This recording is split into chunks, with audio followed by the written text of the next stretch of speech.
नमस्कार. ही माझी आई. आज आईला 79 वर्ष झालेले आहे आणि 80व्या वर्षी आजपासून आई गेलेली आहे. म्हणजे आईचा आज आहे वाढदिवस. बरं आई, कधी तू वाढदिवस केलाय का अगोदर? नाही ना. दादांचा फोन आला, मी फोनवर बोलून घेतो. आई, मग आपण कधी तुझा वाढदिवस आतापर्यंत साजरा केला नाही? नाही भाऊ. तुला जन्मतारीख माहिती आहे का तुझी? नाही भाऊ, मला जन्मतारीख माहित नाही. बरं, तू शाळा किती शिकली गाई? चौथी. जुनी चौथी. कुठे होती गाई शाळा? राजापूर, येवला तालुक्यातील राजापूरला. हा, पण मग आई तुला लिहिता येतं, वाचता येतं, तू पोथी वाचते. कोणकोणते ग्रंथ वाचले बरं आजपर्यंत? मी फक्त ज्ञानेश्वरी. फक्त ज्ञानेश्वरी वाचली? ज्ञानेश्वरी, हरिपाठ. आणि हरिपाठ, ज्ञानेश्वरी पाठ आहे तुझे? हरिपाठ. आणि तू मला वाटतं हरिविजय, पांडव प्रताप वगैरे देखील वाचून बघितले ना काही? ते दादाने वाचले, मी ऐकले. असं म्हणजे आईला पहिल्यापासूनच देवाचं वेळ आहे बरं का. आई पाठी 5 वाजता उठते, आंघोळ केली का मग आईचं तो हरिपाठ चालतो आणि हरिपाठ घेता घेता तुळशीला पाणी. बरं, मग एक हरिपाठाचं एक वाक्य बोल ना, अभंगाचं. बोल. हरिमुखे म्हणा पुण्याची गणना कोण करी, असोनी संसारी देव एक करी, वेदशास्त्र उभारी बाय सदा, ज्ञानदेव म्हणे व्यस्ताची एकूणा, द्वारकेचा राणा पांडवा घरी. तो द्वारकेचा राणा पांडवाच्या घरी राहिला. आपण जर तसा हरिपाठ केला तर आपल्या घरी सुद्धा देव राहतो. तर ही अशी माझी आई आहे. आईचा काही तू वाढदिवस का बरं नाही करत? काही का बरं नाही म्हणत होती? नाही भाऊ, कधीच नाही केला. थोड्याशा वनवणी राहायच्या, तुमच्या शाळा, तुमचं हे पुढं लग्न कार्य, अडचणी. अरे पण तुझा वाढदिवस कधी? तुझा जन्मतारीखच माहित नव्हती तर कसा वाढदिवस? माहितच नाही ना भाऊ. नाही ना. आम्ही काय जुने सगळं जुनं वागणं, जुनं राहणं. बरं, तुला मुलं किती गाई? मला 3 मुलं आहे. मला 5 झाले भाऊ. देवानं 3च ठेवले. 3 नाही ना, आता 2च ठेवले आई देवाने. 2च ठेवले आता. हो, 2च ठेवले. मधला मुलगा वारला मागे. वारला. हो, ही आई आहे माझी, अगदी साधी भोळी आई. हो, आईला तुम्हाला सांगतो, कधी असं खाण्यापिण्याचं मिसळ आवडली नाही का, वडापाव आवडला नाही. आता थोडं लागली खायला, नाही तर कधी इडली नाही, डोसा नाही, या गोष्टी तिला आवडलंच नाही. आपली भाजी भाकर खायची, दही दूध. अशी ही साधी भोळी आई माझी.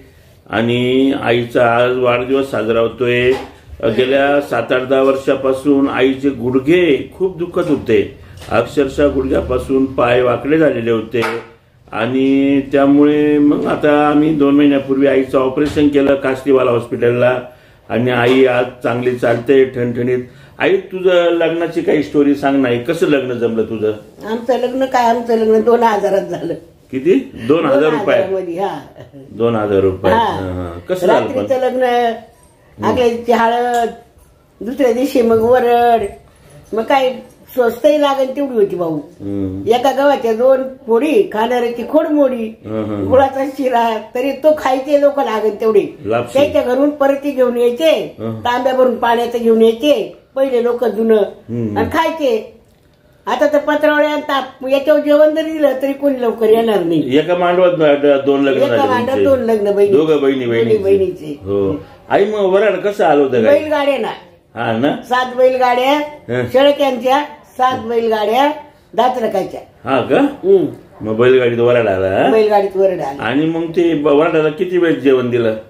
काय आले ते लोक आले तर गेशी पासून आमच्या चुलत्यानं परत पाठवून दिली. तुम्हाला यादा जेवण नाही म्हणे, संध्याकाळचं जेवण मिळेल म्हणे, फक्त टाळी लागली. मग वराडीत नाराज झाले असतील? मग नाराज झाले. काय लोक आहे म्हणे राजापूरचे, असं बोलले. काय तुझ्या आईचं, दादांचं नाव काय होतं? वडिलांचं? माझ्या वडिलांचं नाव गमाजी सवाजी घुगे. आईचं भागुजी गमाजी घुगे. आजी तुझ्यासारखी होती, मला आठवतं. माझ्यासारखीच होती. अशीच भोळी होती, साधी होती. मग आता तुला 2 मुलं, 1 मुलगी आहे? 1 मुलगी मला. कसं मुलांचं कसं आहे? माझ्या मुलाचं चांगलंय, मुलीचं चांगले, नातू चांगले, माझे नातूना खूपच चांगले. सगळं चांगलं भरभरून आहे. जेवण भरभरून. आई तुझं 4 धाम बी झालं? 4 धाम बी झालं. दादा तुला 4 धाम? पंढरपूर झालं, 4 धाम झालं, रेणुका माता झाली, अष्टविनायक झाले, सगळं झालं. केदारनाथ, बद्रीनाथ, केदारनाथ, यमुनोत्री, बद्रीनाथ, गंगोत्री, सगळं नेपाळ, सगळं काठमांडू. परत बसून गेलं मला. भाऊ आणखी माय भाऊ इवानेच बसून नेलं. आणि वाढदिवस केला याला. कुठे केला? बालाजीला. बालाजीला. तिरुपती बालाजीला तिरुपती वाढदिवस वगैरे साजरा झाला. हा. आई माझं काही बालपणाचं सांगा आई. बालपणाचं मी लहान होतो, कसं होतं? तो बालपण लई तब्येत बारी. हा का? हा झोपेतून कवा उठायचा, आई मला भूक आली, हा का? आई मला भूक आली. भूक कधी तुला थांबत नव्हती. हा मग तुला जेवायला करून ठेवायला हा, लागायचं. पण काय खायचं त्यावेळेस? मग काय राहायचं? काय भाजी भाकर. हा ना. हा आई दादा तुझं लग्न झालं. दादा मला वाटतं सांगतात 10वी पास होते. आणि मग पहिलं कुठे करंजगावला होते राहायला. करंजगावला होतं. मग पहिलं तुम्ही कसं बाहेर गेले घराच्या? करंजगाववरून गिरणा डॅमला गेले. गिरिरामला गेलो. मग पहिला दुष्काळ होता. ऊसाच्या कामाला रावरीपर्यंत आलो. हं. तर दादाला ऊसाच्या मुळ्या बांधता येईना, मला ऊसाच्या मुळे हे करता येईना. मग आम्हाला आमच्या त्याच्या मोठ्या भावानं आम्हाला घरी पाठवलं. घरी पाठवून येळगावला पाठवलं. येळगावला गिरणा डॅम आहे तिथे पाठवलं. मग माझा नंदई होता. त्या नंदाईनं खोली दिली. तिला आम्ही कामाला, तर दादा वर कामाला हाफिसला जायला लागले. मी खाली गिरणा डॅमला धरणावर कामाला जायला लागले. काय काम केलं गाई तू? दगडाचं काम केलं तरपेवर. तर दगड घ्यायचा खालून तर अशी तरपेवर द्यायचं. तरप्याने जायचं, दगड न्यायचं वर. असं काम होतं. डोक्यावर दगड घेऊन दगड घेऊन असं धरण अगदी थोडस होतं तेव्हा चालू काम. आणि पगार काय होता काही तुला? मला पगार ₹1.80 रोज. ₹1.80 रोज. आणि दादाला? तर दादाला काय असं त्याला माहिती. आणि मग गिरणा डॅम वरून कुठे गेले? मुळा डॅमला. गिरणा डॅम मुळा डॅमला गेलो. हा ना. मुळा डॅमला मग माझे सगळे पोरं सोरं मुळा डॅमलाच झाले. सगळे झाले? हा. फक्त सुरेश अण्णाच झाला? नाही सुरेशांना गिरणा डॅमला झाला. मग तुझा जन्म मुळा डॅमचा झाला. शोभाताईचा बी सगळे बी झाले. मग आम्ही संजू भाऊ बी. मग तिथून आम्ही वाई सातारा दुमधरण तिथे गेलो. आता मुलाखत संपत्तीकडे. चांगलं. मग आता कसं जीवन कसं चाललं तुझं? आता एकदम चांगलं चाललं. हा ना. हा जेवढ्या अडचण होती, आवड होती, कष्ट केले होते, त्या कष्टाचं फळ परमेश्वरानं दिलं मला चांगलं. हा माई काय श्रद्धा नाही, फक्त देवावर श्रद्धा आहे. देवावर श्रद्धा आहे. आता पुढे काय म्हणते तू आयुष्यामध्ये? आता आपल्या सागर दादाचं लग्न करायचंय. मग सागर दादाचं लग्न करायचं. आता सगळं लहान सरे नातू बघितले, नाती लाडक्या तुझ्या. सगळ्या नातचुना पण पाहिल्या. एकदम नातचुना मला खूप चांगल्या भेटल्या. पण त्या बी झाल्या मला. आणि सुना कशी आहे गाई तुझ्या? एकदम भारी. सुना भारी, सुनाच्या सुना भारी. हा का? चांगलं आहे सर्व एकदम सगळं चांगलं. आणि मुलगी आहे तिची सून बी एकदम भारी. सगळेच भारी. मुलाकडं मुलीकडं काहीच कमी नाही. आता आज केक कापायचा आहे.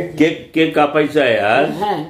हो. तर आईने अजून केक नाही खाल्ला का बरं? तर वारकरी आहे. आई म्हणते त्या केक मध्ये ना अंडा असतं काय. मग आई केक सुद्धा खात नाही. पण मी आज आईला केक खाऊ घालणार आहे बरं. काय खाई थोडासा खाशील ना? करतो तर म्हणल्याप्रमाणे. हो ना. आता मी नाहीच म्हणायचे वाढदिवसाचं. पण तू इच्छा आहे? इच्छा होती हॉटेलला जाऊ, 10-20 पाहुण्यांना बोलू आणि मस्तपैकी वाढदिवस साजरा करू. कारण आईचा पहिला वाढदिवस होता. मोठं ऑपरेशन झालं दोघी गुडघ्यांचं. 32 जुने 64 टाके पडले पायांना. दोघी गुडघे रिप्लेसमेंट केले. म्हणलं आईचा नवा जन्म झाला. इच्छा होती.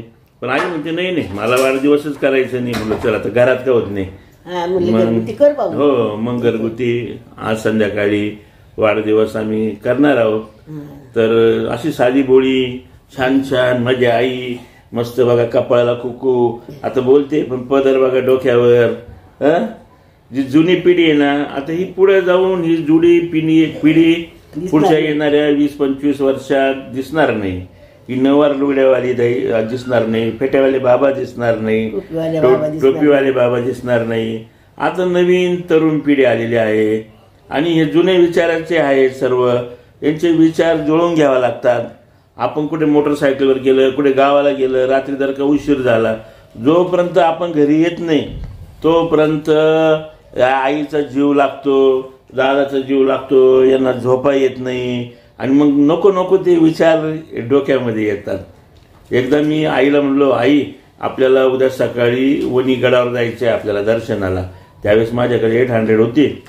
तर सकाळी आई रात्री झोपली. आईला काय स्वप्न पडलं, सकाळी उठल्या उठल्या मला सांगते, भाऊ आपण जसं गडावर गेलो आणि तिथून गाडी पडली आणि नाही भाऊ म्हणे मला काही जायचं नाही, मग केलं कॅन्सल, काही गडावर गेलो नाही.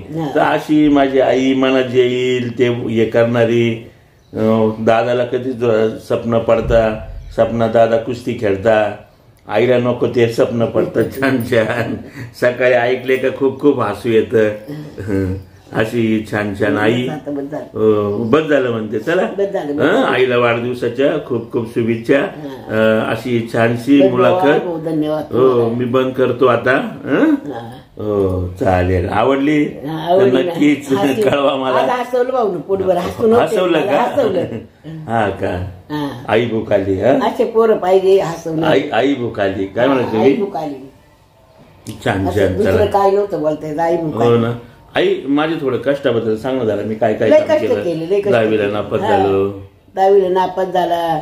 मग माझं मत तप हॉटेल लावलं. भाऊनी भजी विकले हरंबारीला. खूप कष्ट केले. कपडे शिवले सारवड्याला जाऊन. सगळीकडे कष्ट केले. त्याला कष्टाचं फळ मिळलं. त्याचं चांगलं झालं. त्याचे मुलं मला चहा बनवता येत होता. चहा बनवता. चहा ऐकला सगळं. कशी दिलं भजी आई? एकदम भारी. 120-300 पान. हा असं सगळं केलं. सगळं केलं. लय भारी. अजून बी येतं ना मला. काय काय बनवता येतं बरं? अजूनच सगळं येतं. तुला काय काय करून खाऊ घाल तुम्ही? मला ढोकळा करून खाऊ घालतो. अजून वडे. हा वडे भजी. अजून मुगाचं मेदग. हा मुगाचं सगळं करून खाऊ. व्हेज बिर्याणी खिचडी सर्व येतं ना मला बनवता. मला आवडतं का माझ्या हातचं? मग आवडतं ना. आणि मिरचीचा ठेसा कसं बनवतो काही? लय भारी. पुदिन्याची चटणी. पुदिन्याची चटणी. आता बस ना.